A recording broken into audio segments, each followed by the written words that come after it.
en el contexto peruano en particular. Así que eso es lo que vamos a ver. La prehistoria, vamos a decirlo así, a la peruana, ¿ya? Bien, chicos, entonces voy a... está cargando para poder compartir el material. Y lo que vamos a trabajar es, primero, cuáles son las teorías del poblamiento americano, que es un tema bastante conocido, así que vamos a trabajar básicamente las 4 más difundidas. En realidad, las 3 que son más antiguas y una que ya es de los años 90 y que nos muestra unas nuevas perspectivas acerca del poblamiento americano. Y también vamos a trabajar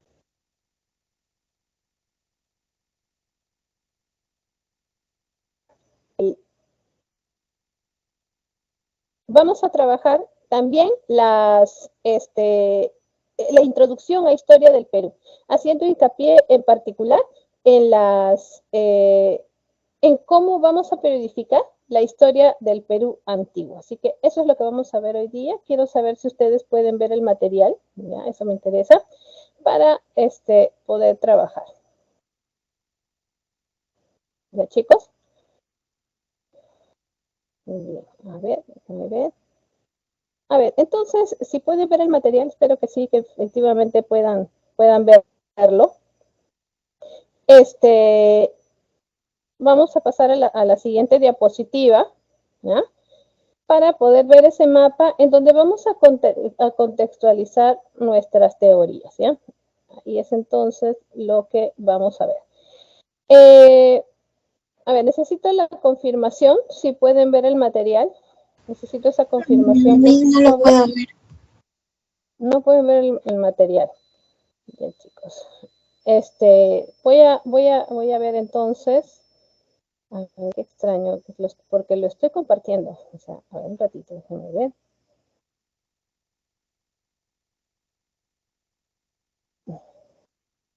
A ver, voy a ver entonces, ajá, a ver, voy a poner el material de nuevo, ya que no se puede ver. Sí, no sé qué problema hay con esto del Teams, chicos. Ya, eso se convierte en un problema para mí también, porque nos vamos atrasando. A ver.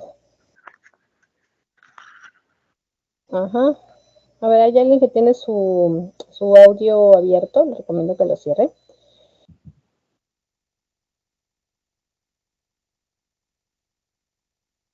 A ver. Bueno, no vamos a ir al ritmo del internet. Ya sé que no pueden ver material, es más, todavía como que no me permite compartirlo. Voy a ir hablando porque usted tiene el material ahí también en la, ¿cómo se llama? En la separata. Así que apenas esto se regularice, voy a colgar el material de nuevo, porque veo, si no lo pueden ver, pues no tiene sentido. Voy a ver también si de alguna otra manera podemos acceder, ya, para evitarnos ese problema, ya. A ver, entonces continuemos. Como les decía, hoy día lo que vamos a trabajar son las teorías de poblamiento americano. Y acá tenemos que tomar en cuenta una situación. No cualquier cosa que nos pase por la cabeza es una teoría, ¿ya? Y eso sí es muy importante decirlo. ¿Por qué? Porque se necesitan ciertos criterios, o sea, no cualquier conjetura que tengamos en la cabeza, cualquier hipótesis debajo de la tesis, pues se llama hipótesis por debajo, puede convertirse en teoría tan fácilmente. Por eso es que la historia es una ciencia social, por eso tenemos que filtrarlo a través del método científico. Entonces, para llegar a estas teorías del poblamiento americano, tenemos nosotros que trabajar con fundamentos. En este caso, el fundamento más importante para estas teorías va a ser el fundamento geográfico. Esto quiere decir que... ahora sí puede ver el material, disculpe, ¿pueden verlo el material? No. Todavía no, qué extraño, porque acá me parece que ya está compartido el material. No entiendo qué es lo que pasa. Bueno, sigamos. Entonces, hasta que esto se active.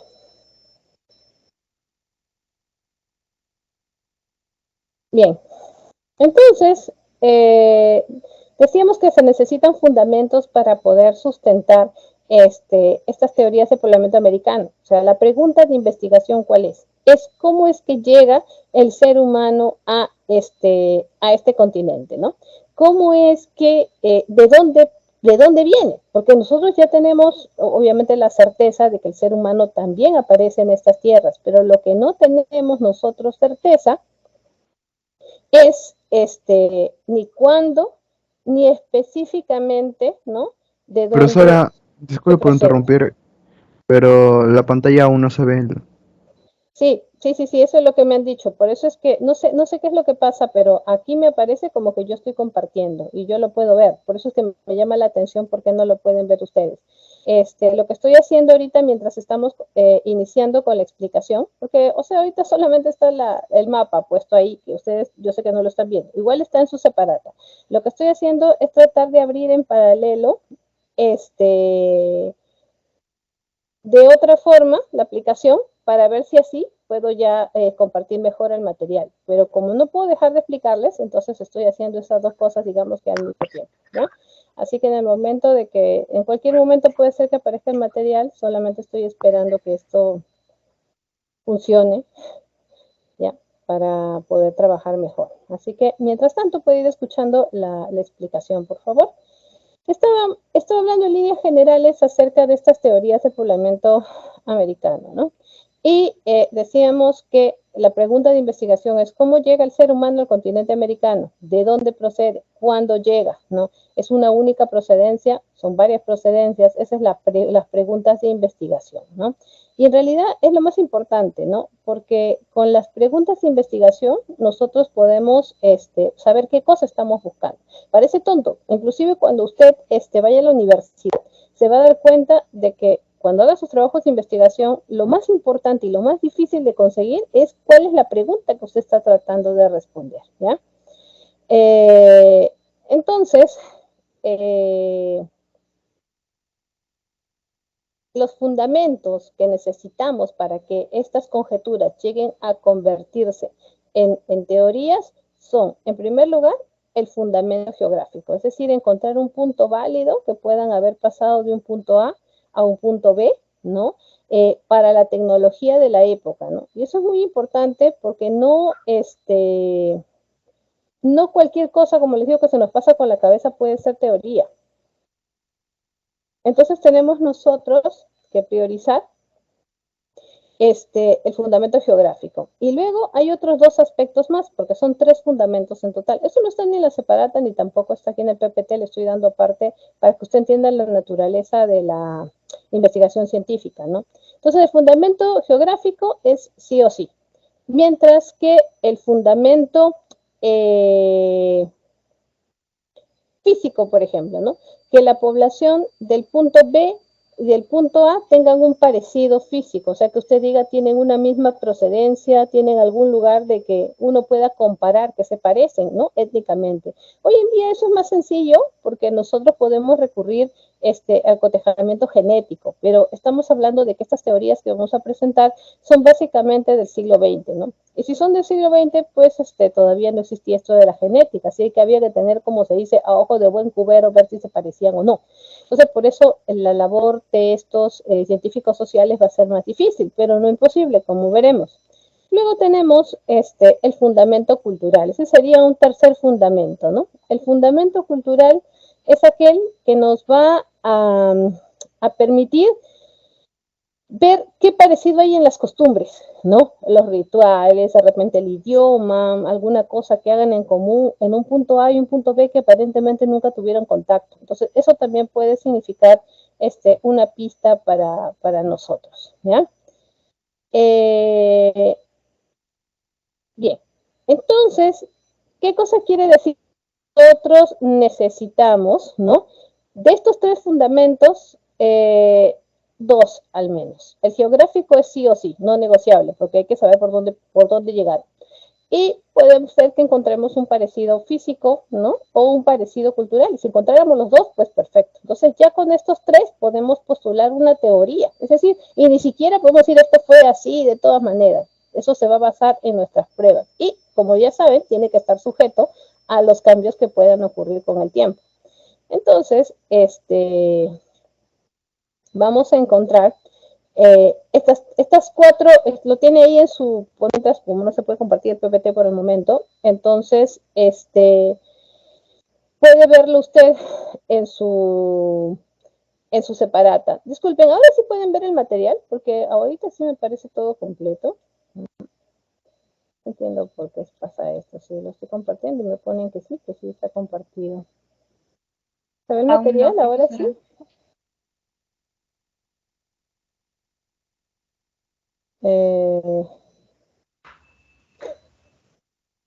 Quiero saber si se puede ver el material. Disculpe, profesora, pero aún no se logra visualizar. ¿Sí? Dígame. No, profesora.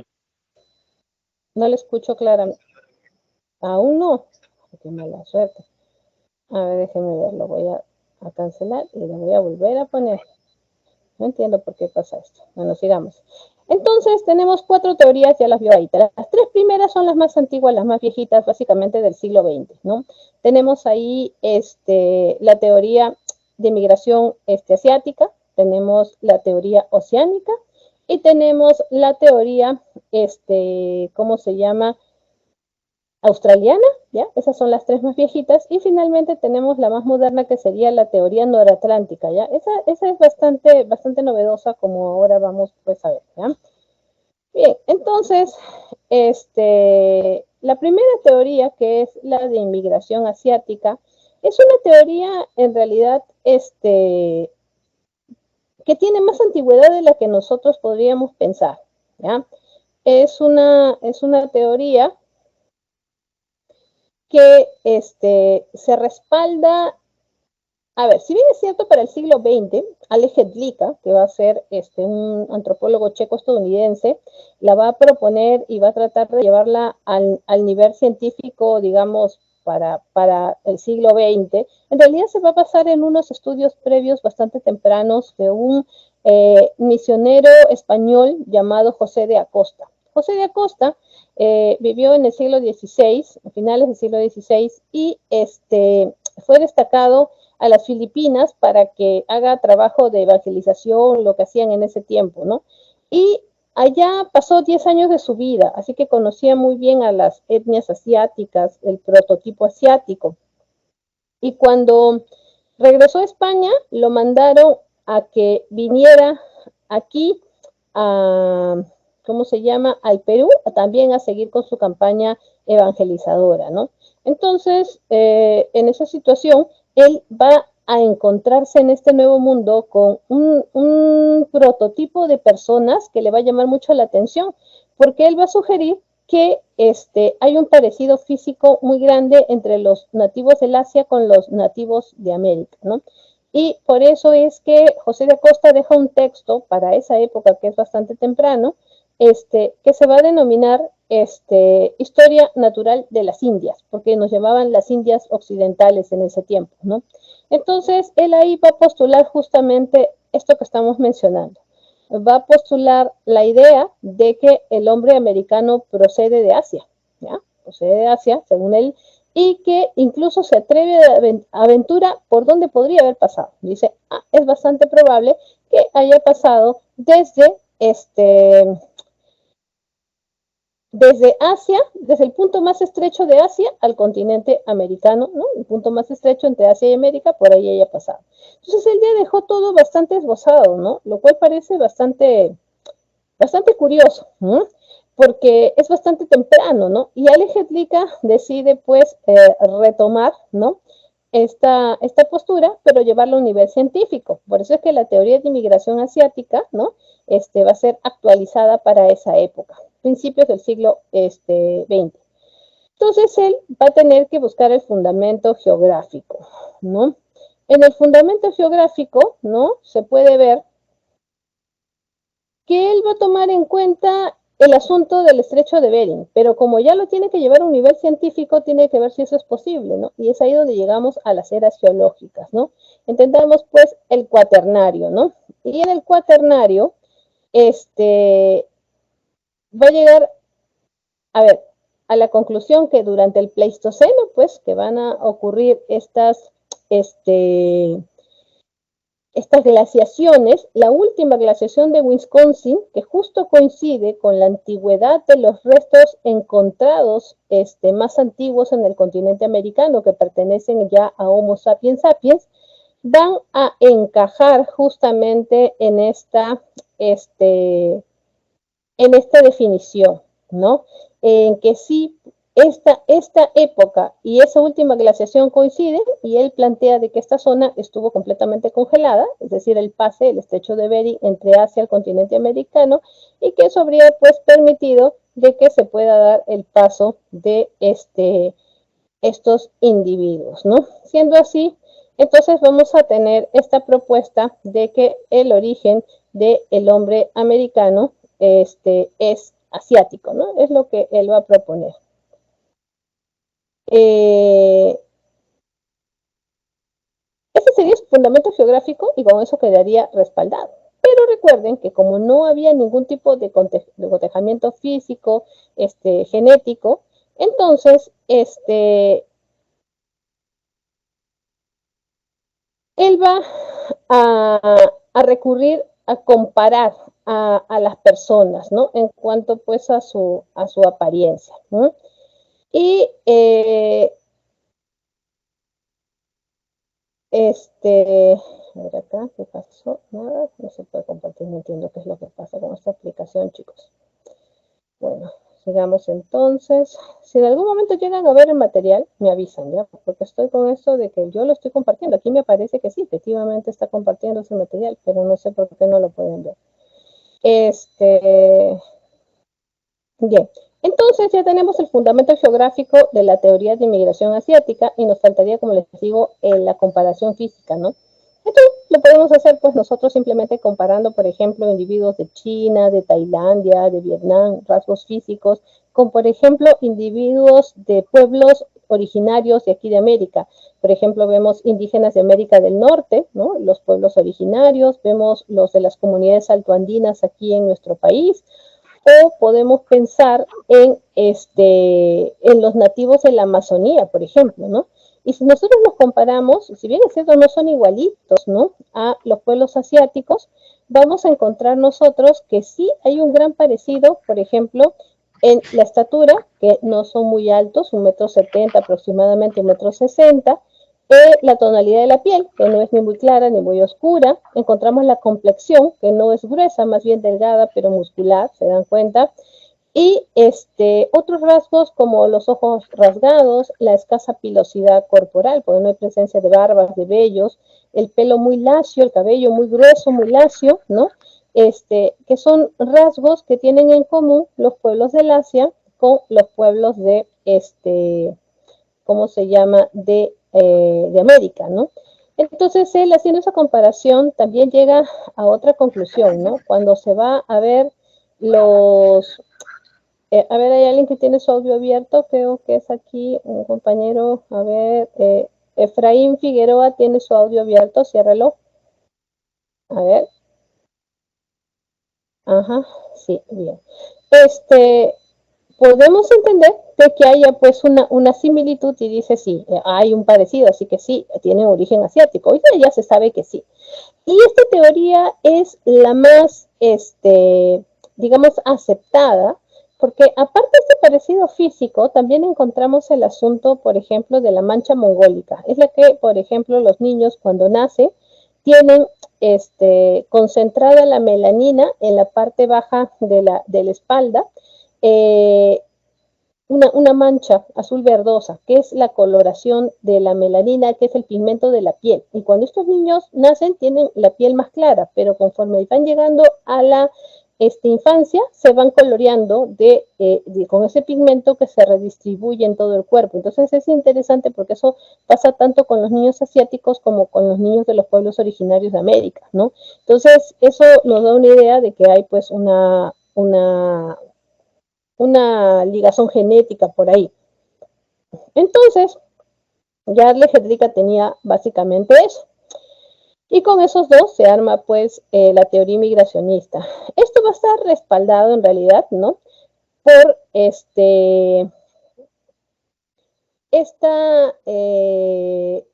estos hallazgos, ¿no?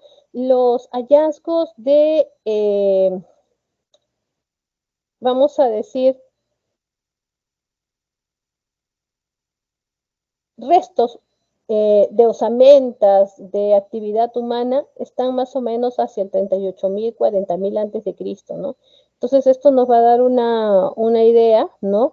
De que efectivamente coincide con lo que se quiere demostrar, pero también encontramos de que conforme va bajando, digamos, el hombre americano, ¿no? O sea, va a ser en las zonas últimas en poblar este hombre asiático en el continente americano, serían las zonas de Chile, ¿no? Básicamente, claro que es lo más al sur, la zona de la Patagonia.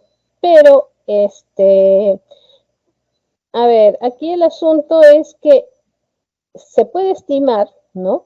De que en las zonas, por ejemplo, de Alaska, de Canadá, hacia el 38.000, 40.000 antes de Cristo estarían los primeros que llegan a poblar.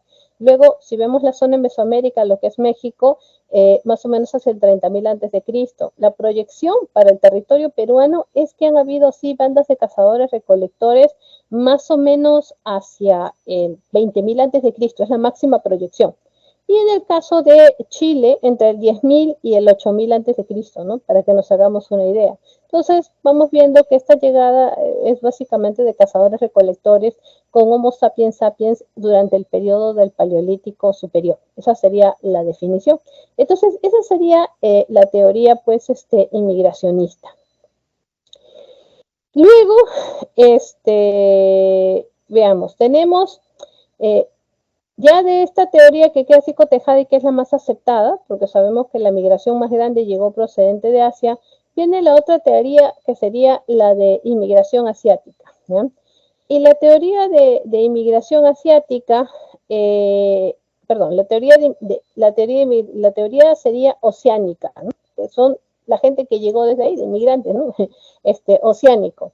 A ver, aquí ya la cosa cambia porque estamos fuera del rango de lo que estamos mencionando de Asia, estamos hablando de otro continente, en este caso Oceanía, que es un continente que va a tener a la isla de Australia como lo más grande, ¿no? De la isla más grande del continente, pero Oceanía está compuesta por una serie de islas que están distribuidas por el Pacífico Sur, y estas islas van a estar habitadas también en diferentes momentos. Entonces, esto va a ser de principal interés para los antropólogos, en este caso la teoría oceánica, que va a ser propuesta por la figura de Paul Rivet, que era un lingüista y un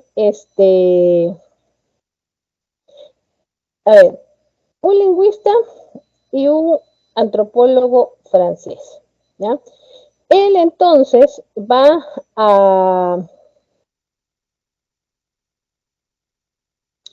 a proponer esta teoría, pero en realidad él no estaba buscando, ¿no? Nada sobre el origen del poblamiento americano, más bien como que lo va a descubrir de manera casual, porque él lo que estaba investigando era otra cosa. Dígame. Disculpe, ya se observa la pantalla. Ay, muchas gracias por avisarme, de verdad, es un drama cuando uno quiere trabajar bien y pasan estas cosas. Gracias, chicos, por avisarme. Es que en la plataforma Teams es pesadita, ¿no? Es pesadita la plataforma, entonces si el internet fluye, ¿no? Como que se cae y algunas funciones no trabajan bien, pero qué bueno que ya aparece. Si en algún momento desaparece, también avísenme, por favor. A ver, entonces, acá tenemos lo que acabábamos de ver, vamos a retroceder, no se perdió de nada, solo estábamos en el título, y acá estábamos analizando el asunto del mapa, ¿no? Aquí en el mapa veíamos la ubicación de las teorías que vamos a trabajar. Esta es la que hemos trabajado, la teoría de inmigración asiática, ¿no? Desde la zona del norte de Asia, particularmente la zona de Siberia, que hoy en día pertenece a Rusia, y cómo se habría dado el poblamiento de América cruzando a lo que va a ser ahora, pues, Canadá. Bueno, Alaska pertenece a Estados Unidos, ¿no? Luego Canadá, Estados Unidos, América del Norte, y así bajando. Esa es la que acabamos de estudiar. Ahorita estamos trabajando con la teoría de Paul Rivet. Paul Rivet, francés, ¿no? Ajá, antropólogo, donde estaba trabajando en el continente que más nos gusta a los antropólogos, que sería Oceanía. Pero como decíamos, Oceanía tiene su isla, que es Australia, la más grande, y el resto un montón de islitas que están dispersas por el Océano Pacífico. Bueno, Paul Rivet estaba aquí, miren. Esta isla que usted ve acá, la mitad pertenece a Asia y forma parte del conjunto de islas de Indonesia. Y la otra mitad, la que nos interesa ahorita, se llama Papúa Nueva Guinea. Esta isla de Papúa Nueva Guinea tiene una serie de islas al frente que se denominan las islas de la Melanesia. Toda esta zona se caracteriza, como el nombre lo indica, Melanesia, de que las personas son melanodermos, tienen la piel muy oscura. Entonces, porque tienen mucha concentración de melanina. Pero los melanesios tienen unos rasgos muy poco comunes, ¿no? Por ejemplo, cuando nosotros imaginamos piel oscura, nos imaginamos el prototipo de un africano del África subsahariana, ¿no?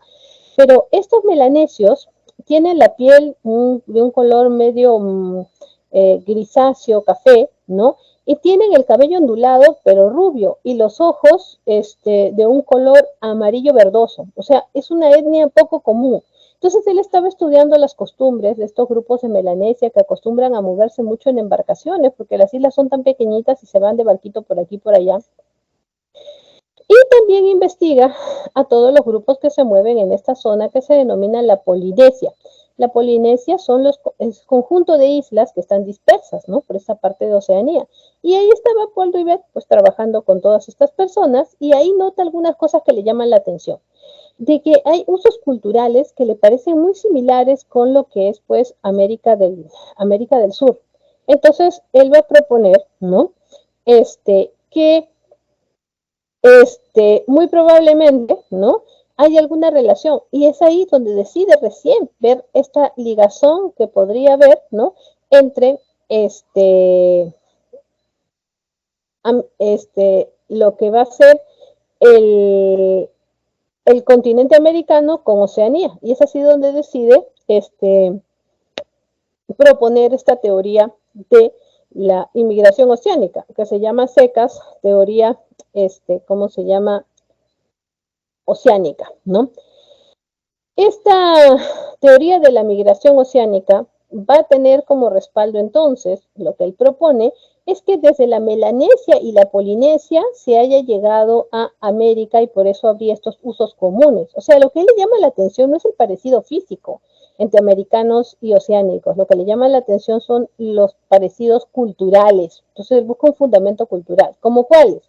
Sospechosamente muchas palabras similares en quechua y en lenguas locales, de los melanesios sobre todo. También le llama la atención que haya pues mismas formas de hacer puentes con los mismos nudos.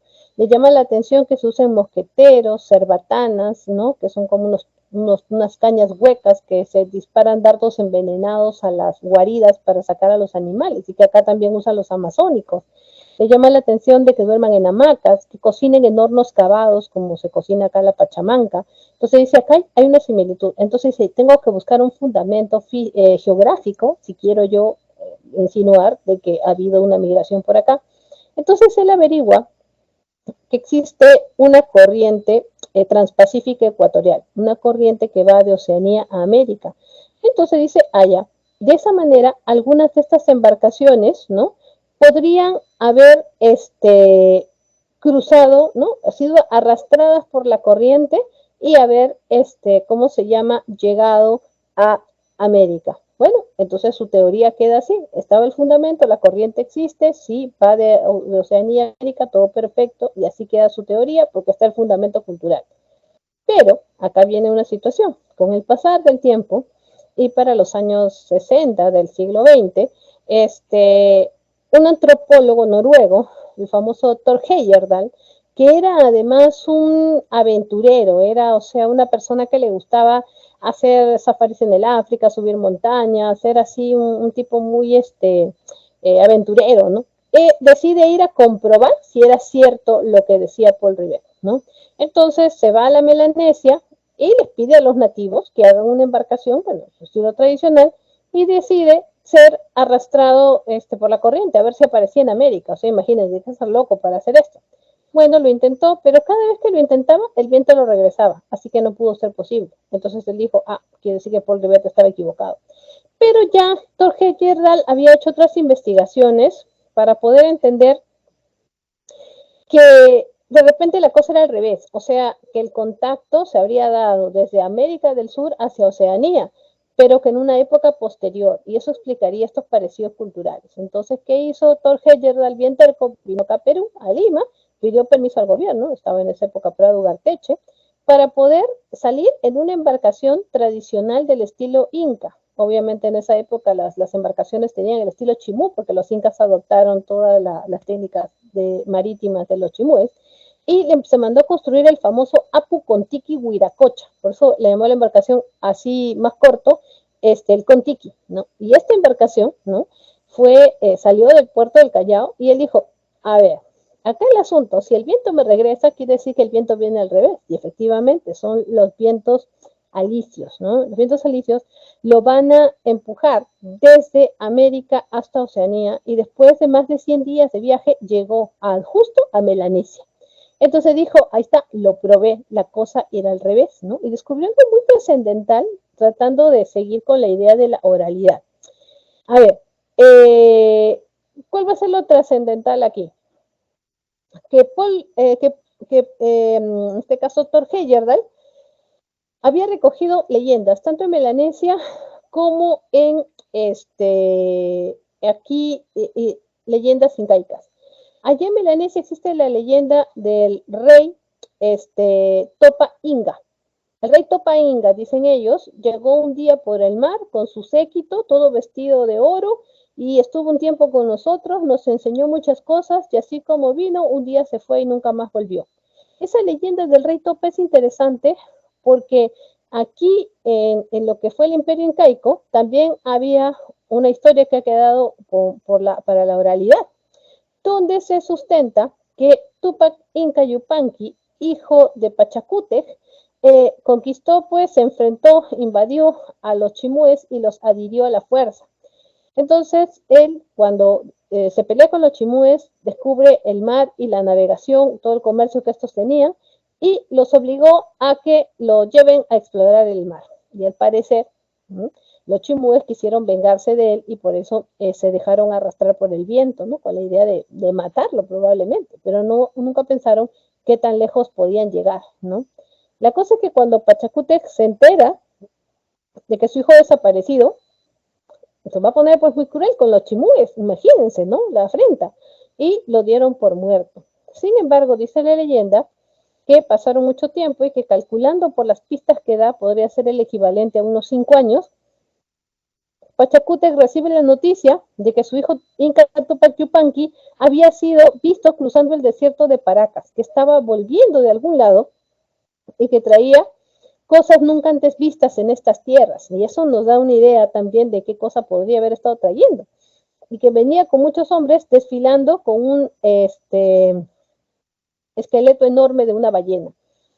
Entonces, esto nos da una pista, y por eso se dice, y según las investigaciones, es muy probable que Tupac Inca Yupanqui haya llegado de esta manera a Oceanía, ¿no? Por eso se le conoce como que es el más grande explorador del continente americano a Inca Tupac Yupanqui, por lo lejos que llegó, ¿no? Aunque él no tenía idea de qué tan lejos había estado.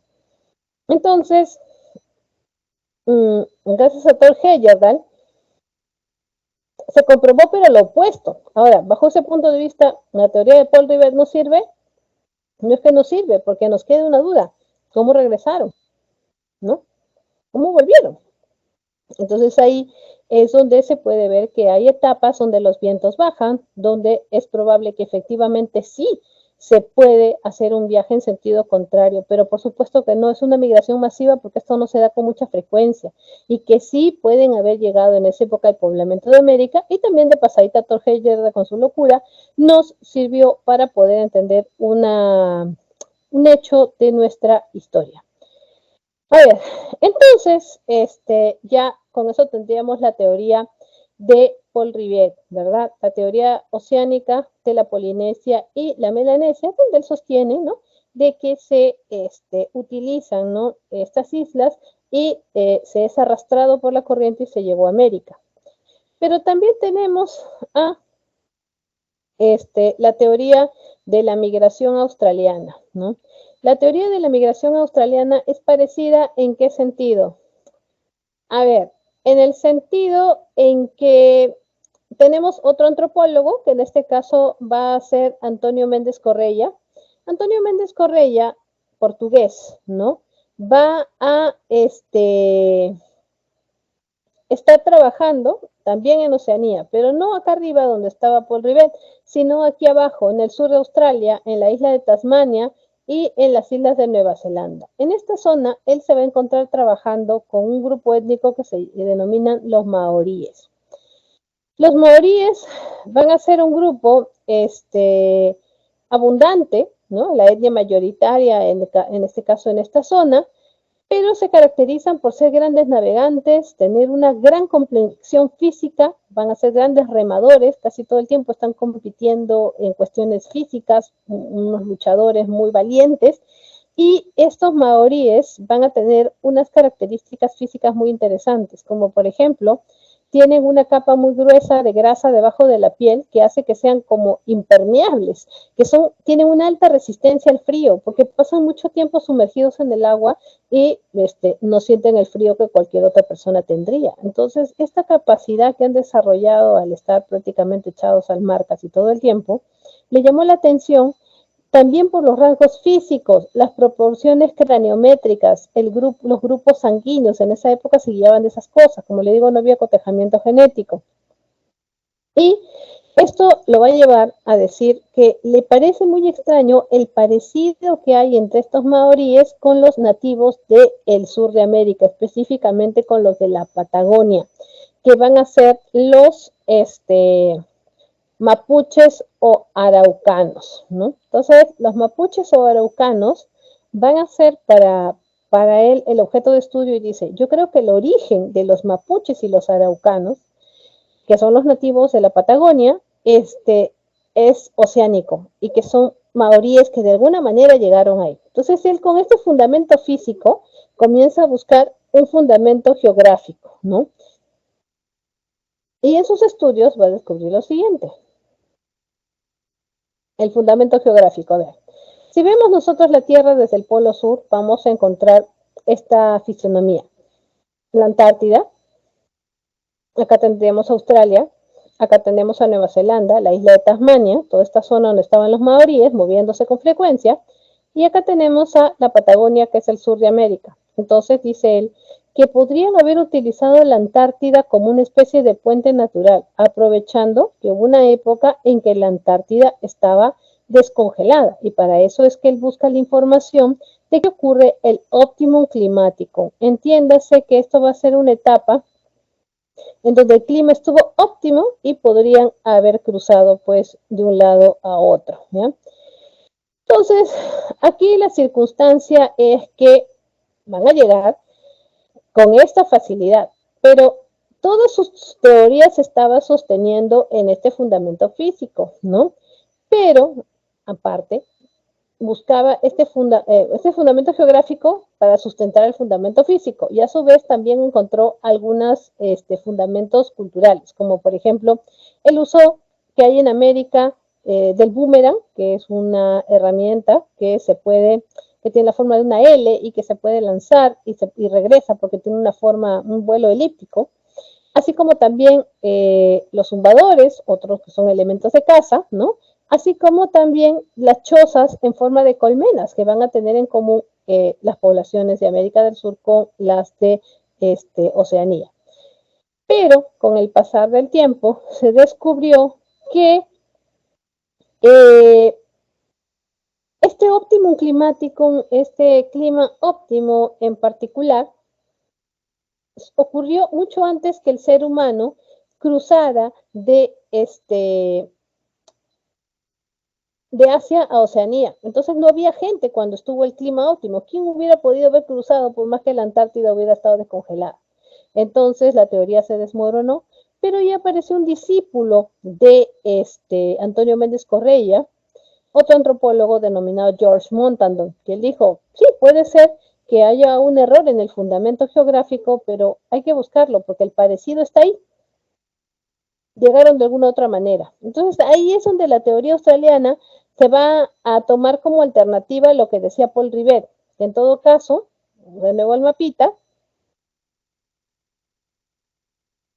estos maoríes podrían haber usado las islas de Polinesia para ir llegando al continente americano, ¿no? Ya que se movían tanto en embarcaciones, y que quizá por eso habría un estatus especial de la isla de Pascua, que hoy en día está administrada por Chile, y que tendría la presencia de estos famosos moais, porque la isla de Pascua es la isla oceánica que está más cercana al continente americano, ¿no? Y que por eso tendría esta significación de que sería una puerta de entrada, ¿no? Y por eso tendría todas estas misteriosas imágenes que hasta la fecha se desconoce exactamente a qué hacen alusión, ¿no?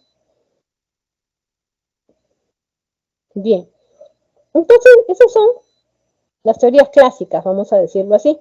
Sin embargo, no son las únicas. Una teoría también que terminó cambiando todo, porque por eso les digo, ¿no? En estas cuestiones históricas hay que tener la mente abierta porque aparece algo nuevo y uno dice, ¿y esto en qué momento? Y te cambia todo, te mueve todo el rompecabezas, ¿no? La teoría noratlántica. ¿Qué estaba pasando? A ver, mire, esto es América del Norte. En esta zona, en New Jersey, Nueva Jersey, bien hacia el norte en Estados Unidos, ahí se estaba haciendo una excavación para poder hacer un edificio, esos que tienen varios sótanos, ¿no? Y encontraron dos esqueletos con sus, ¿cómo se llama? Armas líticas, sus piedras talladas. Dijeron, ay, bueno, llamen a los paleoantropólogos, a los arqueólogos, todo para que hagan una investigación. Con esto se lo llevan. Entonces se lo llevaron y dijeron, bueno, claro, sí, ¿no? Con las herramientas que tienen, es obvio que pertenecen a la época del poblamiento de América y vamos a analizarlos. Pero grande fue su sorpresa cuando hicieron este análisis, que efectivamente correspondían a dos individuos de la época del poblamiento de América, pero que los cuerpos de ellos dos, esto se va en los años 90, no eran de hombres asiáticos, eran de hombres europeos. O sea, sus rasgos, la complexión de los huesos es diferente en cada etnia. No es lo mismo el esqueleto de un africano subsahariano que de un chino o de un noruego. Es diferente. Los esqueletos son distintos. Y dicen, no, esto es imposible. O sea, ¿cómo van a tener estos cuerpos europeos? O sea, que los europeos, ¿cómo llegaron a América en esa época? Los europeos han llegado después, cuando invadieron para el siglo XVI y luego para el siglo XVII, ¿no? El siglo XVI aquí para Mesoamérica y bueno, el imperio incaico y el imperio azteca. Y los ingleses ya para el siglo XVII, ¿no? En América del Norte, las 13 colonias y todo eso. Entonces no tenía sentido. Pero las armas líticas que estos van a tener van a dar una pista de su procedencia. Resulta que estas armas líticas van a tener un estilo. Por ejemplo, en lo que correspondía en ese tiempo, todas las armas líticas que han sido encontradas con esa datación en lo que es Francia y España, se les conoce como la tradición solutrense, porque tiene este estilo de tallar, la forma, ¿no? Las muescas, las cosas como lo hacían. Llama la atención que uno de estos individuos tenía una herramienta lítica que en particular, ¿no? Tenía características netamente solutrenses, ¿no? Entonces esto nos va a dar una idea, ¿no? De que efectivamente, ¿no? Venía de ahí, de esa zona. Y el otro tenía una herramienta lítica que tenía características mixtas, o sea, tenía algunas características solutrenses y otras características de las herramientas que han sido encontradas en América del Norte, que se llama el estilo o la tradición Clovis. O sea, él ya había hecho un mix de las dos cosas, ¿no? Eso quiere decir que este hombre o estos hombres venían de lo que ahora es Francia o España y habían llegado de alguna forma a lo que ahora es New Jersey en América del Norte y traían sus armas y ya habían pasado un tiempo ahí, porque en el momento de que van a morir, no se sabe cómo se murieron, traían armas, en este caso uno de ellos ya mixta. Entonces, miren lo interesante de esto, ¿no? Y esto nos demuestra entonces que también ha habido un poblamiento desde Europa desde ese tiempo, ¿no? Aunque la mayor cantidad de gente que llegó era de procedencia asiática. Y esto obviamente involucra que va a haber también un cruzamiento genético entre estas personas, ¿no? Por eso es que cuando nosotros comparamos a un indígena de América con un asiático, se parecen pero no son iguales. Y desde el punto de vista genético, vamos a encontrar que si vamos mucho más atrás en nuestras raíces, ¿cómo se llama? Genéticas, vamos a encontrar que hay un tronco asiático y también hay genes caucásicos, aunque son muy pocos. O sea, y antes de la llegada de los europeos a América. O sea, de lo que conocemos para la época de las invasiones, ¿no? O sea, desde un momento más temprano ya había gente que había llegado de diferentes procedencias, lo cual es súper interesante. A ver, esa es entonces la teoría de inmigración europea, también llamada noratlántica, y el fundamento geográfico sería de que así como estuvo congelado la Beringia, también estuvo congelado el norte de América y el norte de Europa, y que por eso llegaron individuos, ¿no? Claro, pero en mucho menos cuantía porque la distancia es mayor, son 4.500 kilómetros, ¿no? Es muy lejos, ¿no? Pero no imposible, o sea, llegaron, y ahí está la prueba, ¿no? Por eso es que es tan sorprendente y tan fascinante todo eso. Entonces, con eso ya hemos trabajado lo que va a ser, pues, la inmigración asiática. Perdón, la inmigración noratlántica, la migración europea, vamos a decirlo así. ¿Qué podemos sacar como conclusión? De que el origen del hombre americano es múltiple en realidad, aunque la mayoría de los que llegaron eran del tronco asiático, y luego han habido otras vertientes que se han fusionado, y eso es lo que ha hecho el hombre americano. ¿Ya? A ver, esta es la primera parte, felizmente con todos los tropiezos de la red hemos podido salvarla. Vamos a pasar ahora a otro punto que es muy, pero muy importante y me interesa que usted preste especial atención, que va a ser este cuadrito que usted ve acá. Este cuadrito que usted ve ahí de la periodificación del Perú prehispánico, que también lo tiene ahí en su separata, yo le recomiendo, bueno, en todo caso acá le puede hacer una captura de pantalla, puede usted imprimirlo y lo puede pegar en algún lugar que usted pase con mucha frecuencia, su sala de estudio o su habitación. Yo le recomiendo que ahora que está en esta etapa de preparación preuniversitaria, reemplace sus afiches de las cosas que le gustan. A esa edad, yo lo sé, todo el mundo tenía sus afiches de grupos musicales, de personajes, de actores, de actrices, qué sé yo. Pero le voy a recomendar que utilice una técnica de aprendizaje que en realidad es muy eficaz, pero muy pocos la conocen, es el aprendizaje inconsciente. El aprendizaje inconsciente no es un aprendizaje que usted está buscando, pero igual aprende. Y eso es importante porque usted tiene aprendizaje consciente, si no, no estaría sentado ahí buscando estos temas para repasarlos. Pero vamos a utilizar todas las herramientas para aprender. Aquello que usted quiere recordar, la tabla periódica de los elementos, el mapa político del Perú con sus divisiones en provincias, ¿no? Departamentos, qué sé yo, las fases de la mitosis, de la meiosis, quiere recordarlo. Este cuadrito que tiene que tenerlo sí o sí, péguelo así en las áreas donde usted está, porque el cerebro es maravilloso. El hecho de que usted se exponga a eso todos los días, o sea, usted camina, se sienta, qué sé yo, se baña y usted va a mirar ahí esas cosas pegadas en su pared, el cerebro se lo memoriza, lo graba. Y mañana más tarde, cuando usted está dando una prueba, un examen o necesite un dato, basta que usted se transporte a estar imaginariamente sentado en su habitación donde está pegado ese cuadro y es increíble cómo lo va a recordar al detalle. Como si usted estuviera ahí pegado en la pared frente a usted.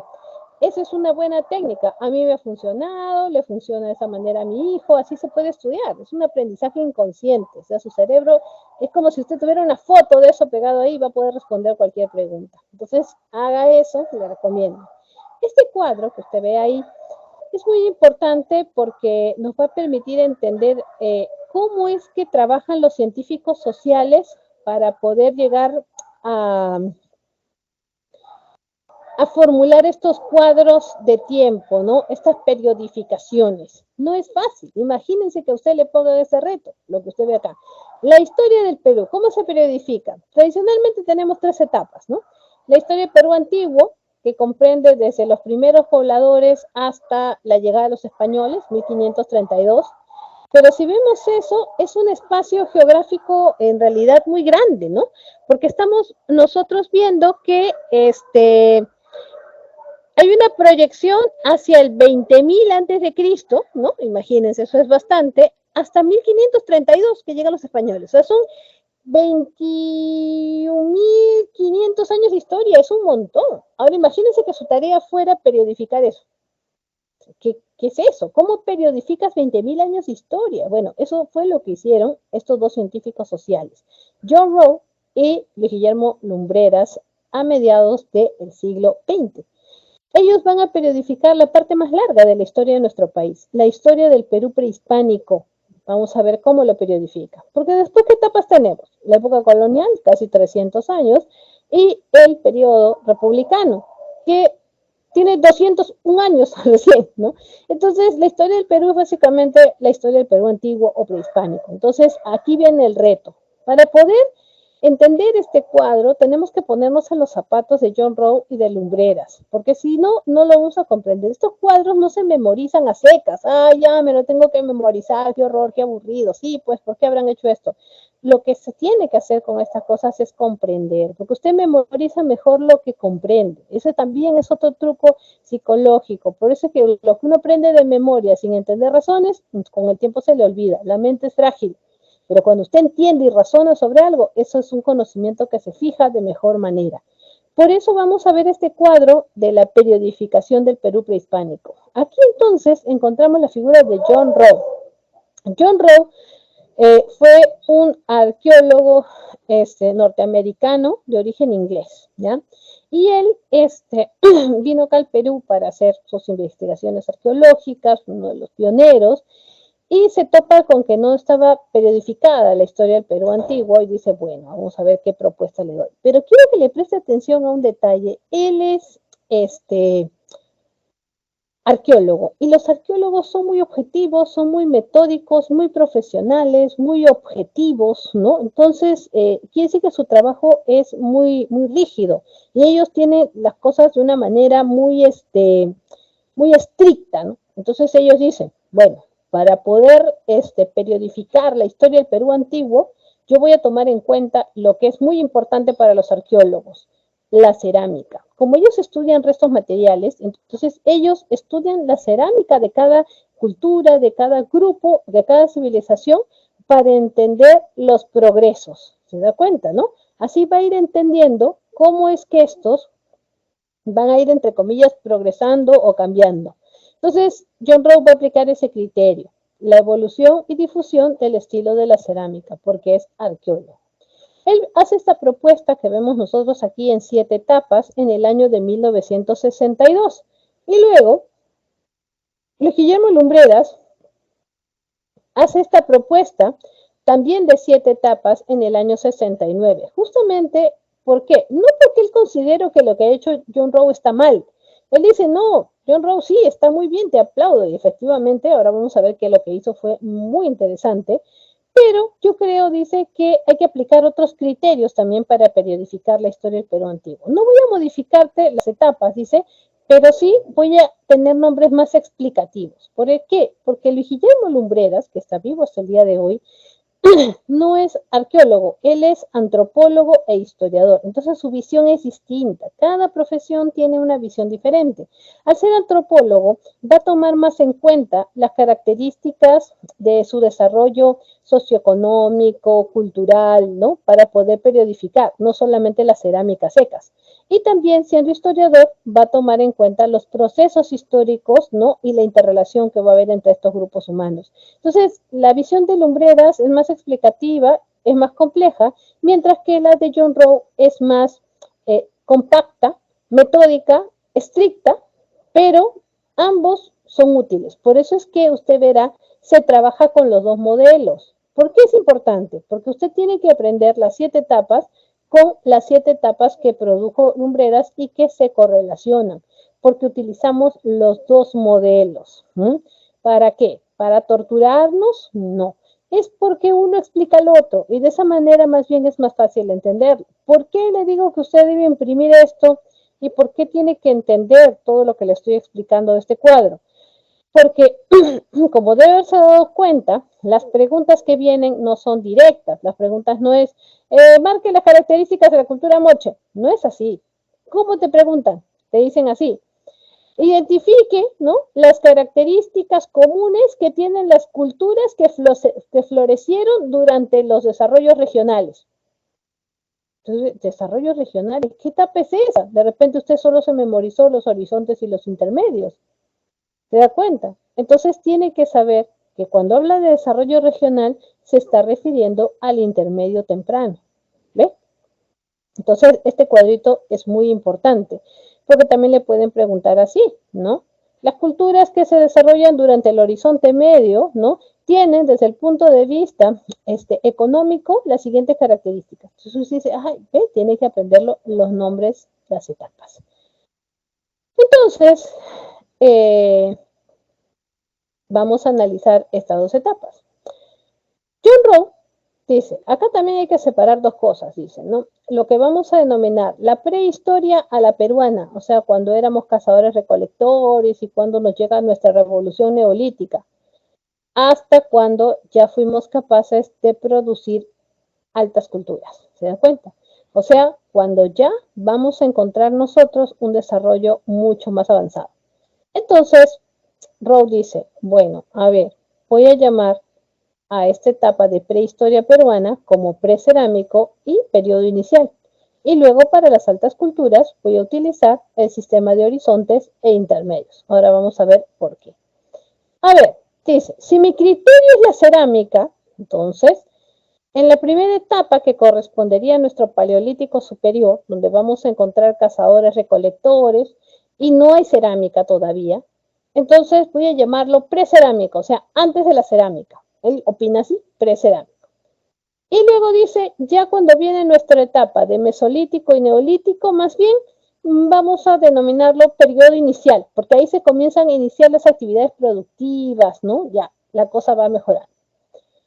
A ver, luego viene con su sistema de horizontes e intermedios. Este sí es bastante efectivo, porque esta primera etapa de precerámico con periodo inicial como que queda un poco suelto, ¿no? No es tan satisfactorio y luego vamos a ver por qué el modelo de lumbreras es mejor. Pero vamos a explicar esto que es muy importante. A ver, ¿qué son horizontes y qué son intermedios y por qué están intercalados? La lógica es bien sencilla.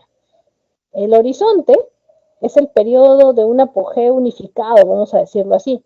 Y el intermedio es la etapa que procede luego de la desintegración de los horizontes. O sea, cuando estas grandes culturas caen, se dividen en pedazos y aparecen las culturas de los intermedios. Entonces, con esa lógica ya podemos entender por dónde va la cosa. ¿Cuál es la definición? Ahora sí, apunte eso. En los horizontes, ¿vean? Tenemos tres, horizonte temprano, horizonte medio y horizonte tardío. Tenemos culturas que tienen características imperiales. No necesariamente son imperios, ¿ah? Como Chavín, que no fue un imperio. Y usted dirá, ¿pero por qué? Eso lo vemos en la clase siguiente, nos toca ahí eso. Chavín no fue un imperio, ¿no? Pero va a ser una, ¿cómo se llama? Cultura con características imperiales. Entonces, en los horizontes vamos a encontrar así. Algunas veces toca que sean imperios y otras veces no, pero todas tienen características imperiales. ¿A qué me refiero? Gran expansión territorial, muy dominantes y duran pues un tiempo respetable, ¿no? Entonces, tienen larga duración, son dominantes y tienen mucho territorio. Pero cuando les viene su decadencia, ¿no? Más bien, aparecen culturas de los intermedios, culturas de pequeños desarrollos regionales que van a tener como características espacios geográficos pequeños. También van a tener que son muy guerreras porque ya no quieren estar bajo el dominio de nadie. Y también van a ser culturas que son tienen mucha personalidad. O sea, tú no podrías confundir un Huacomoche con un Huaconazca. Hasta que alguna llega a convertirse en un imperio, como en el caso del Horizonte Medio, donde vamos a tener, por ejemplo, a la cultura Wari, que se convierte en un imperio, ¿no? Y se habla del imperio Wari.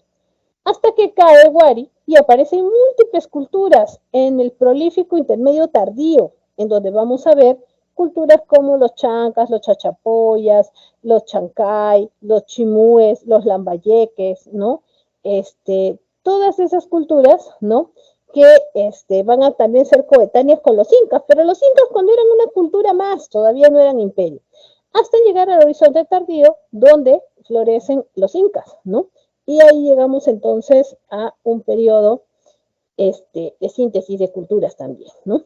Entonces, por eso es que John Rowe va a trabajar con el sistema de horizontes y de intermedios. Sin embargo, veamos, John Rowe, pues esa es la propuesta de John Rowe, ¿no? Vamos a ver la propuesta de Lumbreras, ¿no? Lumbreras dice, ya, está bien, sí, Rowe, está bien, respeto esta posición, está bien, las 7 etapas, bien pensaditas, pero vamos a ver los nombres, él decide cambiar, ¿no? Entonces dice, a ver, ese periodo, ¿no?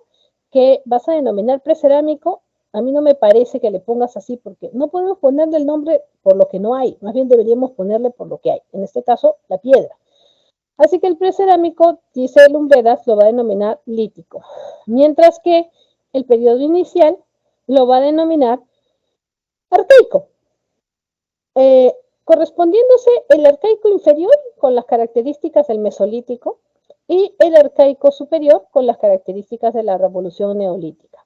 Por eso es que vamos a preferir el modelo de Lumbreras para trabajar la prehistoria a la peruana, ya que el tema del día de hoy es el periodo lítico y el periodo arcaico. Luego dice Lumbreras, a ver, tu horizonte temprano, yo pienso llamarlo formativo, porque son las culturas que le van a dar forma, ¿no? De alguna manera a las que van a venir más adelante. Entonces, vamos a tener, ¿cómo se llama? A Chavín y a Paracas como culturas que van a darle forma a las demás. Luego viene el intermedio temprano, donde florece Mochica y Nazca.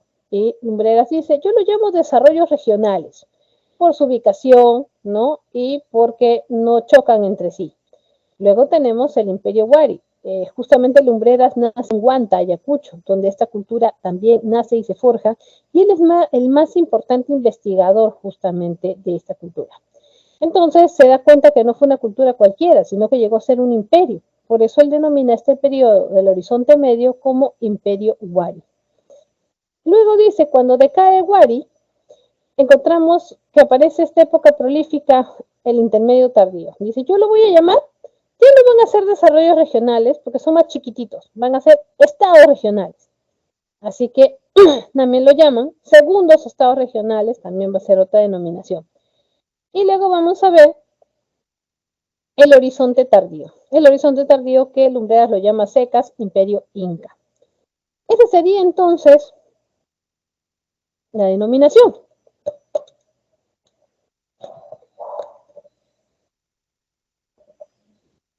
A ver, entonces ya sabe el porqué de este cuadro. Y eso es lo más interesante para entender las cosas de la clase de hoy. Pasamos entonces al periodo lítico, ¿ya?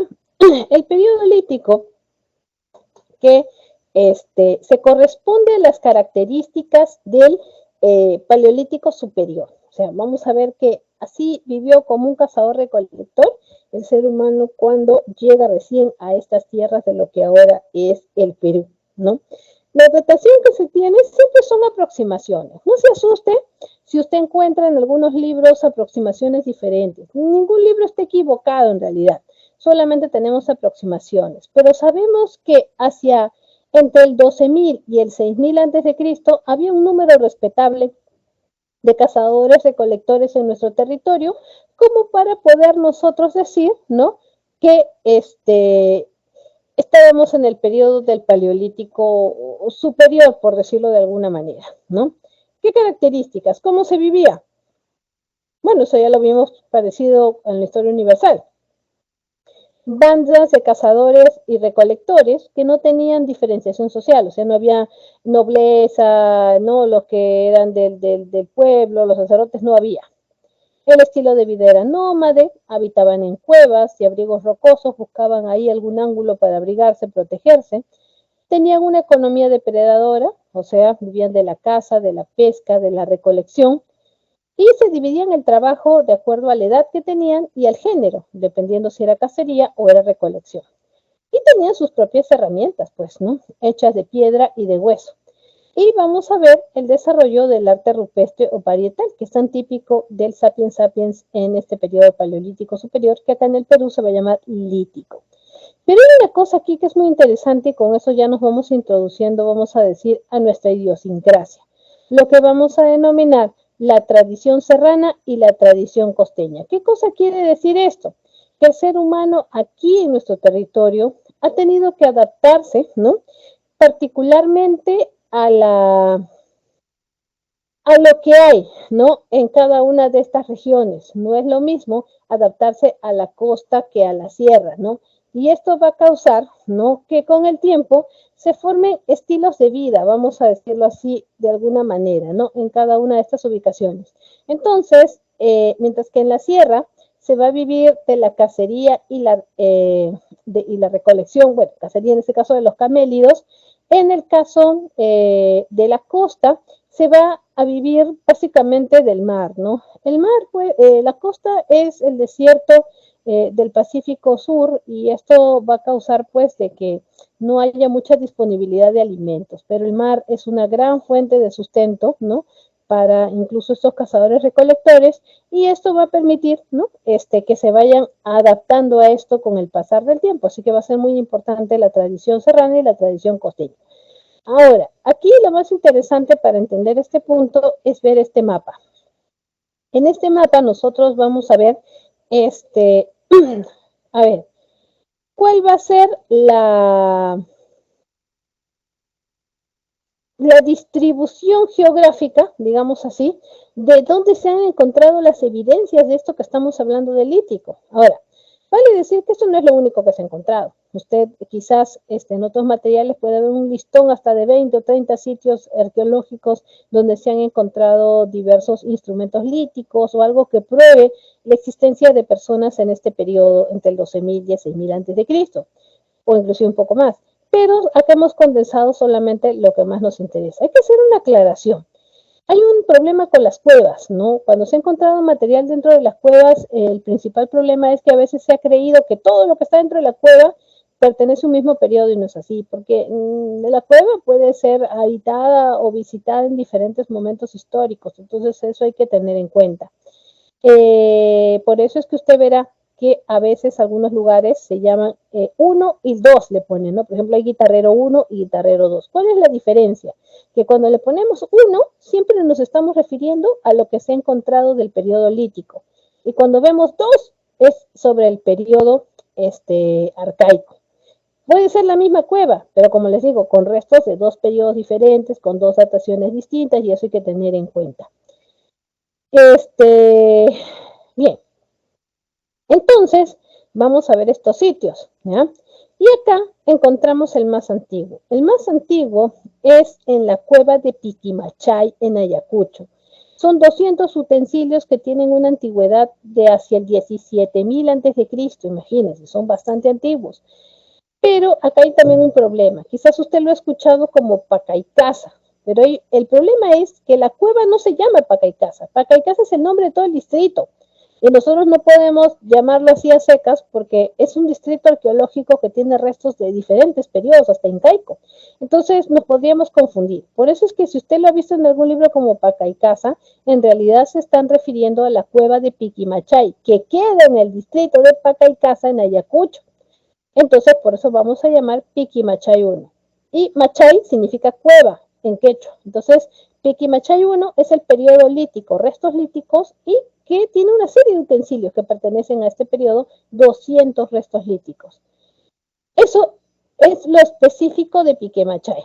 Por otro lado, vamos entonces nosotros a ver,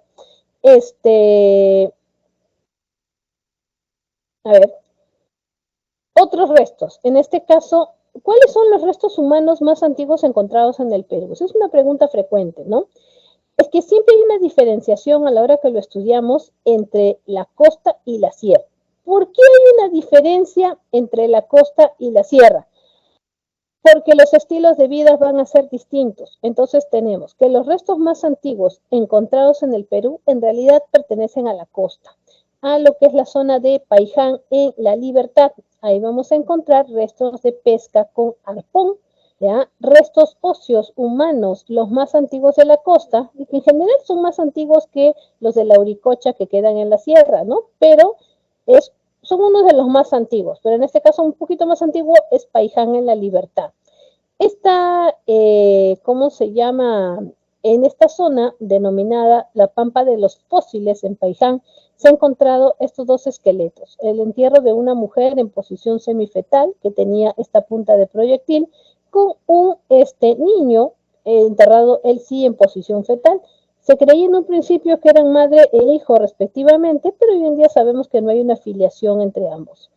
Es curioso porque las herramientas que ella porta son demasiado adelantadas para su tiempo, ¿no? Y muestran un estilo que va a ser predominante en el norte del Perú, que se llama el estilo paijanense, ¿ya?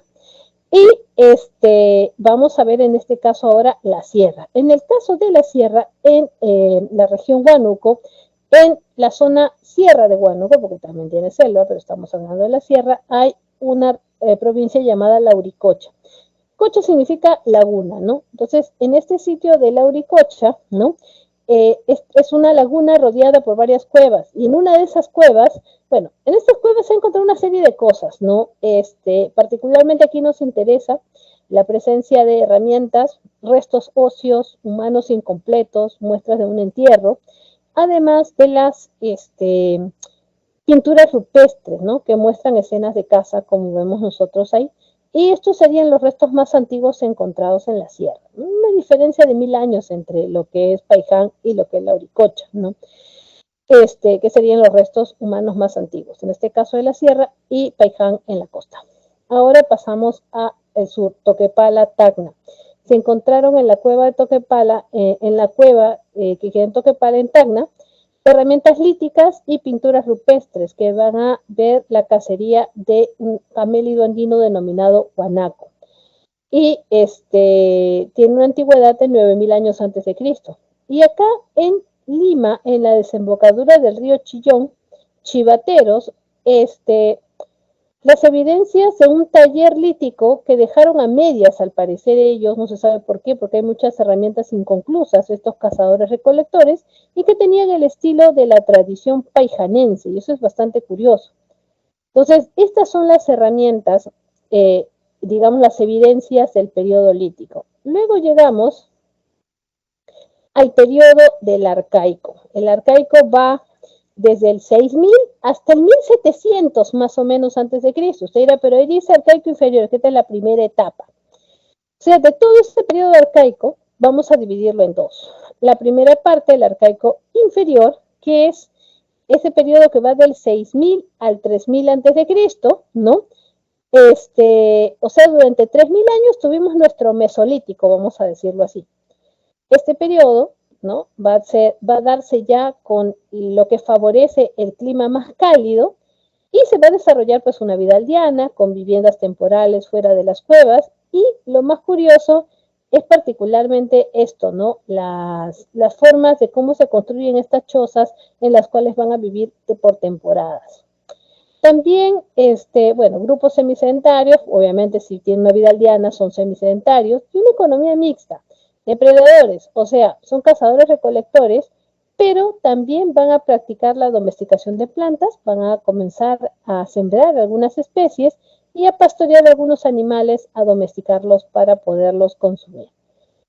A ver, y lo mismo, la tradición costeña y la tradición serrana. ¿Cómo se da este periodo tanto en la costa como en la sierra? En la costa, con las aldeas de horticultores y con un mejor desarrollo de la pesca, claro, al ser costa, y particularmente en las zonas de Santo Domingo de Paracas, en Ica, y en Chilca, que queda aquí en Lima.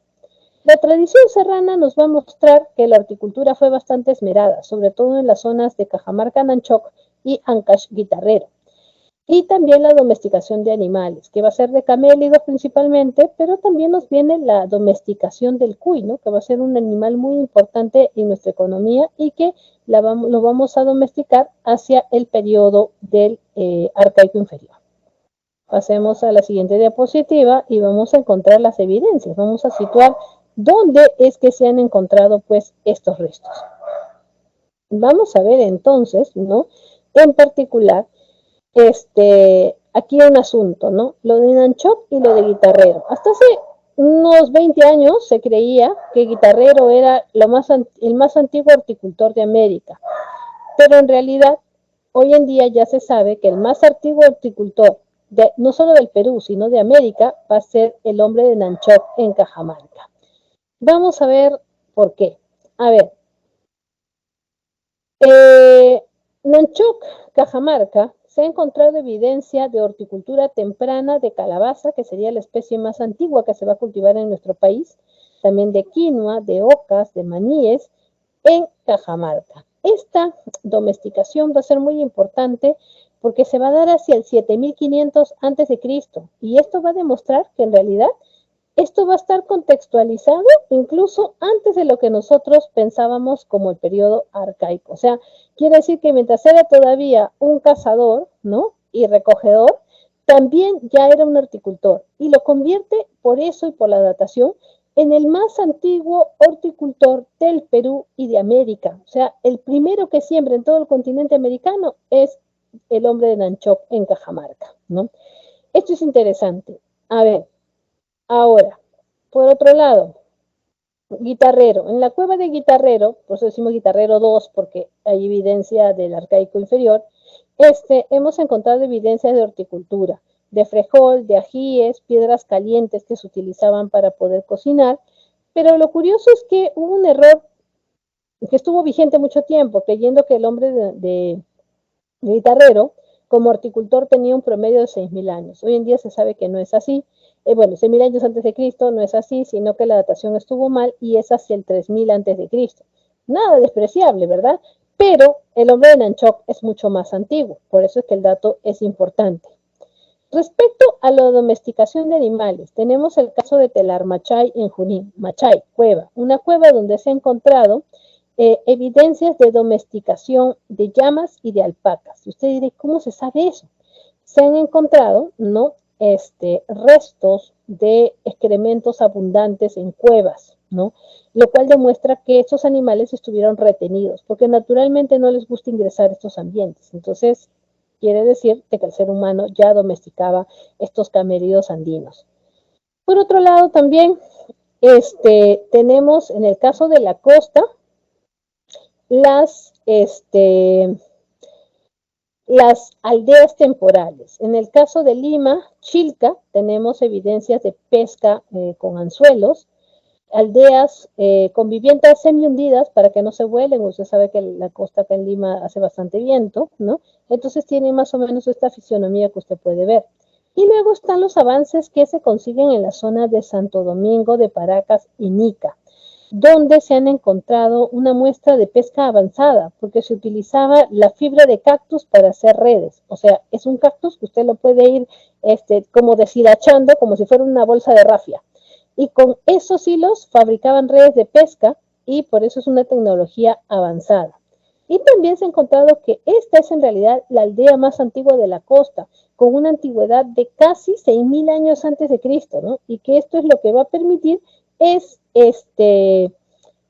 un desarrollo bastante temprano de toda una logística para poder dedicarse a la pesca. Ahora, vea cómo son sus viviendas, ¿no? No son iguales que en el caso de Chilca, a pesar de que están relativamente cerca. Entonces va a haber una similitud, pero no van a ser iguales. Otra cosa que es importante es que aquí se ha encontrado el instrumento musical más antiguo del Perú, que sería este pedazo de una quena hecha de hueso, ¿no? Y que demuestra de que el hombre de Santo Domingo de Paracas ya practicaba la música. Entonces es súper interesante esta situación. Y de ahí llegamos ¿a dónde? Al arcaico superior. ¿Ya? El arcaico superior es nuestra gran revolución neolítica. ¿Por qué esto es tan importante? Porque desde el año 3000 antes de Cristo al 1700 antes de Cristo vamos a encontrar nosotros un gran avance, ¿sí? ¿Ya? Un gran avance, pero al mismo tiempo vamos a encontrar nosotros también un desarrollo bastante particular, ¿ya? ¿A qué me refiero con un desarrollo particular? ¿Ya? Me refiero que van a haber características propias, aunque esté en una época de que van a aparecer también justamente muchas civilizaciones, digamos que paralelas, ¿ya? Esa va a ser la característica. Grandes, a ver, en este caso particularmente Caral, que va a ser el ejemplo de civilización para su tiempo, con un gran complejo urbanístico, con zonas ceremoniales, y por eso es que no va a importar tanto, ¿no? Pero también vamos a ver diferencias en lo que va a ser la tradición costeña y la tradición serrana, lo vamos a pasar a explicar con sus características, ¿no? Aquí tenemos una gran ayuda que va a ser pues el clima cálido, ¿no? El Holoceno va a contribuir a este rápido desarrollo, por eso que también el tiempo va a ser mucho más veloz en comparación de lo que habíamos visto en los periodos anteriores, y una economía productiva ligada a la agricultura extensiva o de secano. ¿A qué nos referimos con eso? Agricultura y ganadería. ¿Pero qué es agricultura extensiva? Recuerda que también existe el concepto de agricultura intensiva, ¿verdad? A ver, la agricultura extensiva es la que se practica en lugares que son aptos para esto, o sea, zonas donde hay buen clima, donde hay lluvias regulares, por eso se llama agricultura de secano, así se llama cuando es por lluvias, o que hay un río cerca y que puede haber caudal para regar. Pero no, o sea, en un principio, cuando se empieza a sembrar, es en esas zonas. Ya más adelante, en el periodo de altas culturas, se pondrá en práctica la habilidad humana para ingeniárselas en cómo hacer producir a un desierto, a una zona inundable, a una zona empinada, y eso ya se llama agricultura intensiva, ¿te das cuenta? ¿No? Entonces ya eso es un concepto más avanzado, pero por lo pronto aquí hay agricultura extensiva en las zonas buenas y que se pueden regar, no solamente por río, sino también en este caso por lluvia, que se llama agricultura de secano, y la ganadería, ¿no? Bien. ¿Qué más encontramos? Bueno, ya hay excedente productivo, por lo tanto hay trueques.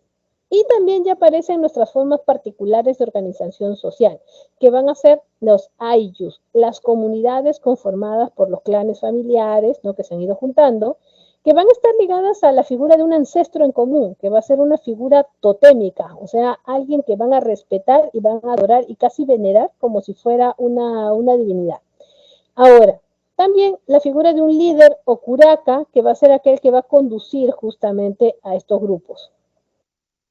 Y una religión organizada para poder mantener esta organización social.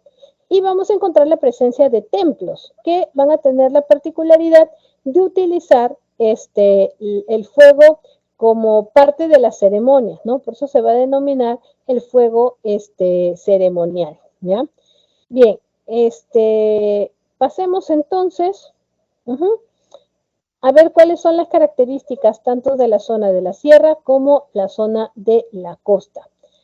A ver, en la zona de la costa, vamos a hablarlo así, porque en un principio son las que más van a proliferar, vamos a encontrar pirámides truncas, a ver, pirámides truncas, o sea, sin punta, con terrazas escalonadas, que podemos ver aquí, y también plazas circulares y semihundidas, como en el caso de Caral, y recintos con fogones, o sea, van a presentar infraestructura para poder incinerar fuego, para poder, o sea, incinerar ofrendas y ciertas cosas, y también poder colocar fuego como parte de la iluminación y parte de los rituales. Entonces, la costa va a tener una infraestructura bien esmerada y preparada para este tipo de rituales, como lo puede ver acá. La sierra va a tener una particularidad. Ellos siempre van a trabajar con una dualidad. En este caso, hablamos de un templo arriba y otro templo abajo. Esto forma parte de la cosmovisión andina que se va a ir forjando desde ese tiempo. Entonces encontramos templos rectangulares de 2 plantas y en lugar de tener los fogones abiertos, ¿no?, porque acá el problema de la sierra es las lluvias, tienen ductos en donde se puede colocar el fuego para que permanezcan encendidos, porque si con una lluvia se apagarían, ¿no? Entonces hay que ver también el asunto del territorio y las particularidades que presenta. Vamos a hablar un poco más de estas, desde lo que se ha hallado en cada una de ellas. Vamos a empezar. A ver, las 3 más importantes son Caral, Huaca Prieta y Cotox, en ese orden. Caral, la más antigua, 3000 a.C., Huaca Prieta 2500 a.C. y Huánuco hacia el 2000 más o menos a.C. ¿Por qué es importante mencionar estas 3? Porque los hallazgos son totalmente distintos, ¿no? Y van a darnos un panorama de cómo es lo que se lograba para el arcaico superior. Sin embargo, vamos a ver también, y usted si busca en otros libros, va a encontrar una serie una lista, ¿no?, de otros lugares, no solamente estos tres que estamos mencionando con más fuerza, sino también, por ejemplo, El Áspero, Tres Ventanas, Guaricoto, ¿no?, una serie de lugares, principalmente costeños. No es que no sean importantes, pero los otros tres condensan casi todo lo que tienen en común con estos otros lugares. Por eso vamos a mencionar los otros. Hablemos de Caral. Caral, ¿no?, es la civilización más antigua del continente americano. O sea, mientras estaba pasando Egipto, Mesopotamia, acá teníamos nosotros el apogeo de Caral. Caral va a ser entonces una zona, un gran centro ceremonial, una zona que va a tener construcciones estratificadas y va a ser el centro de una civilización que floreció en lo que nosotros le decimos Norte Chico, lo cual sería la provincia de Barranca en el departamento de Lima, que ya colinda con lo que va a ser la zona de Ancash, una zona que se denomina Supe, a las márgenes del río de ese nombre. Ahí es donde se va a ubicar lo que es Caral.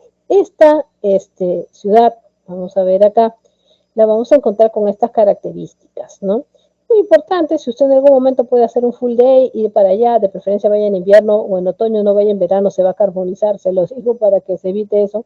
Puede usted caminar y recorrer todos estos lugares, y la mayoría de ellos son de piedra, eso es lo curioso, ¿no? Para hacer cultura, para hacer una zona de la costa, es curioso que sea de piedra, por lo general son de barro. O sea, hay construcciones de todo tipo, ¿no? Pero vea lo estratificadas que están. Conjunto residencial de la élite. Acá hay una pirámide de la cantera, o sea que va a tener rocas de las cuales se obtenían más rocas, ¿no?, para poder construir. Una pirámide central, un templo mayor, vea, una residencia también de élite, una pirámide, en este complejo, ¿no? El famoso templo del anfiteatro, donde se oficiaban los sacrificios, las ceremonias, ¿no? Va a encontrar todo un complejo. ¿Qué tiene Caral entonces? ¿No? Esta ciudad denominada Sagrada tiene el centro ceremonial, el complejo ceremonial más antiguo de América. ¿Qué se ha encontrado en ella? Vamos a ver acá la siguiente. Perdón, un ratito.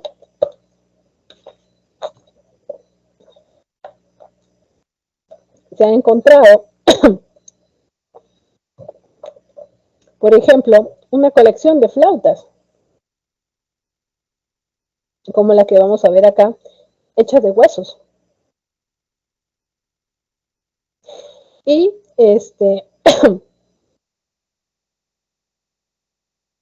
ídolos de barro no cocido, por eso es que no se le puede considerar todavía cerámica. Sin embargo, tienen formas femeninas y se cree que estaban asociados a rituales para la fertilidad de la tierra, la agricultura. También se han encontrado este tipo de sacrificios humanos que vemos acá, y con los estudios que ha llevado a cabo su principal investigadora, la doctora Sanmarquina Ruchadi, se ha podido averiguar que la economía de Caral Supe era bastante compleja, que tenían una economía agrícola y pesquera basada en una red de intercambios que se extendía hasta las zonas del Ecuador, que tiene un clima diferente, semitropical, y hasta las zonas de la Amazonía, porque se ha podido encontrar una triangulación de productos en esta zona. Además de un quipo incluso que va a ser hallado y que está en investigación todavía. De Caral todavía hay muchas cosas hay cosas que sorprenden, pero que aún están en investigación. Así que por el momento esto es lo que usted necesita saber. Volvamos entonces a este cuadro. Eso podemos decir de Caral. Pasemos a Huacapieta en la Libertad. Acá se ha encontrado que la horticultura avanza notablemente, así como también muestras de una denominada fase precerámica, con la figura de los famosos llamados mates tallados, es decir, calabazas que van a ser decoradas. Y esto va a ser una inspiración para cuando más adelante se descubra la cerámica. También se ha encontrado en Huacapieta, La Libertad, una serie de, en este caso, este pedazo particularmente que está ahí, este tejido de algodón con diseño que tiene la forma de un cóndor, ¿ya? Y esto va a ser muy importante porque nos da una idea de un grado de avance en lo que va a ser la técnica textil. Por eso es que es tan importante. Luego pasemos a Kotosh. Kotosh va a ser, muchos dicen, una fase que nos va a llevar a los orígenes incluso de Chavín, ¿no? Va a estar ligada de alguna manera. Kotosh en Huánuco, ¿no? Va a presentar un templo también de dos cuerpos, uno alto y otro bajo, como hemos visto más o menos la fisonomía de la sierra. En Kotosh vamos a encontrar este templo religioso, particularmente el más pequeño, que mide 3 metros cuadrados, no es muy grande este pequeño templo, y que al ser una zona íntegramente de fines religiosos, se conoce como el templo más antiguo de todo el continente americano. Además, ahí se puede encontrar esta escultura que se va a denominar pues de las manos cruzadas, ¿no? Esta escultura va a tener una simbología, ¿no? Estas manos cruzadas que están hechas de barro crudo representan la dualidad, la percepción del mundo organizado a partir de fuerzas opuestas, por eso es el cruce de las manos, ¿no? Pero al mismo tiempo complementarias, ¿no? Entonces ya vemos ahí cierta complejidad, particularmente de cuál va a ser la cosmovisión que se va a ir forjando en esta zona, ¿no? Y también se ha encontrado en Kotosh restos de lo que se podría denominar un intento, ¿no? de llegar a la cerámica. Por eso es que es tan importante Kotosh y siempre los ligan a los inicios de lo que va a ser más adelante Chavín. Y acá les han puesto de ejemplo de esas otras tantas muestras de este periodo, va a ser el caso de Áspero en Lima. Esta zona va a tener la muestra de un centro pesquero y ceremonial en la costa y destacan la presencia de sacrificios humanos, algo que va a ser muy constante en la costa incluso hasta el periodo de altas culturas, ¿no? El sacrificio preferentemente de niños, de bebés, ¿no? Entendiéndose la metáfora que las culturas sacrifican lo que más aman. ¿Y qué es lo que más amas? Tus hijos, ¿no? Niños que no necesariamente eran solo del pueblo, sino hasta de la élite, demostrando de que el fervor religioso y la necesidad de dar una ofrenda tan importante iba más allá de la clase social, ¿no? Entonces, en el Áspero en particular se encuentran dos áreas distinguidas, que va a ser la huaca de los ídolos y otra huaca de los sacrificios, donde vamos a encontrar cosas similares a lo que se ha encontrado en Huaca Prieta, en Kotosh, pero con la particularidad pues de los sacrificios humanos. Pasemos al siguiente punto. Bueno, esto ya lo hemos visto. También hemos entendido estos aspectos de la economía subcaral. Y llegamos a esta parte que ya sería pues la última de nuestra clase de hoy.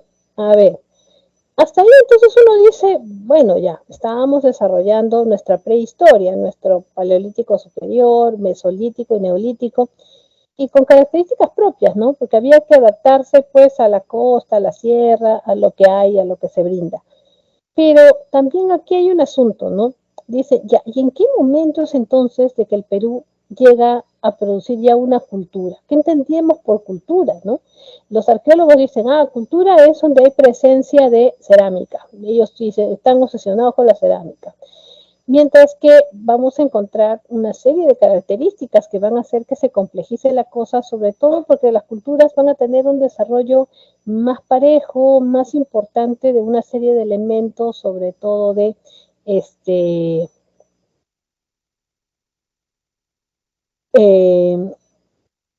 organización política, social, ¿no? Técnicas agrícolas, es más complejo. Pero la pregunta de investigación para lo que vamos a trabajar ahorita es, ¿cuál es el origen de la civilización andina? ¿Cuál es el origen de las altas culturas en nuestro país, no? ¿Por qué? ¿Cuál es la duda? ¿Las culturas son originales de acá? Es decir, ¿es creación de los indígenas, de los nativos, de los pueblos originarios? ¿Ha habido alguna influencia externa? ¿Ha llegado a la cultura por contagio? ¿Ha llegado a la cultura por irradiación cultural de un punto A a un punto B? ¿Hay influencias de otras culturas? ¿No? ¿O de qué tan lejos viene? ¿Es nativo o es foráneo? El primero en hacer arqueología científica en nuestro país fue el arqueólogo alemán Max Uhle. Él estaba dirigiendo el Museo de Berlín y después de haber trabajado él más de 10 años en Mesoamérica, en México, estudiando la cultura maya, va a recibir en el Museo de Berlín una serie de piezas arqueológicas que venían de acá del Perú. Y a secas se llamaban a todas incas, así le decían, ¿no? O sea, no había pues el estudio como hay hasta el día de hoy. Y recibe un huaco que le llama mucho la atención. Hoy en día sabemos que ese huaco era mochica. Y él dice, este huaco se parece mucho, ¿no? Esta cerámica a lo que he visto en Mesoamérica. Entonces yo creo que hay una influencia de Mesoamérica en lo que va a ser el Perú y decidió venir a estudiar acá a corroborar esa hipótesis. Por eso es que Max Uhle plantea la teoría inmigracionista. Él plantea en 1920, vea qué temprano, de que los mayas llegaron a la costa peruana por vía marítima y que tuvieron contacto con culturas que van a ser para el proto-chimú y proto-nazca, o sea, lo cual serían las culturas que le van a dar forma a lo que ahora sería mochica y nazca, ¿no? Pero él lo va a llamar así, proto-chimú y proto-nazca. Entonces, ¿por qué? Porque para ese tiempo Max Uhle estaba convencido, él creía, hoy en día se sabe que no es así, de que estas culturas de la costa eran más antiguas que las culturas de la sierra, ¿no? Entonces él decía, si llegaron los mayas, podrían haber dado origen a las culturas peruanas y luego por irradiación, ¿no? Un difusionismo de la costa se habría difundido esta cultura hacia la sierra y eso habría dado, ¿no? Este origen. Era la teoría inmigracionista que plantea Max Uhle. Pero luego va a aparecer la figura de Julio César Tello, un médico sanmarquino, ¿no? Que era originario de Huarochirí, la Sierra de Lima, y que era muy estudioso, había destacado, había estudiado esta profesión de medicina, pero se mostraba muy interesado en analizar, por ejemplo, momias, ¿no? Inclusive su tesis va a ser sobre las enfermedades en el antiguo Perú, haciendo énfasis en la tuberculosis. En su tesis se sostenía que la tuberculosis en el Perú era previa a la llegada de los españoles porque había logrado detectarla en momias. Interesante.